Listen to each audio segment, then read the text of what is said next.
Lahi ra gid kay sa paminaw no nga naa kay sariling tanom sa imong tugkaran.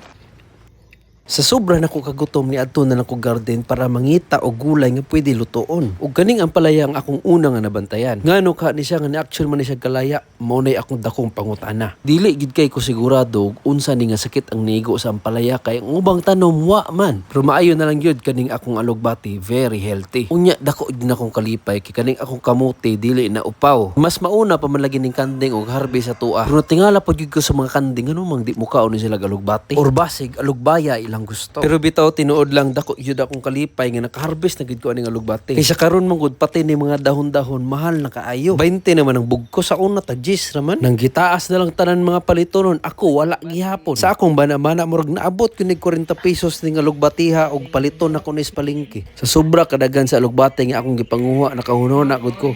Ay kadugay nako mahuman ani. Pero bitaw mas lami magyud nang imong gihaguan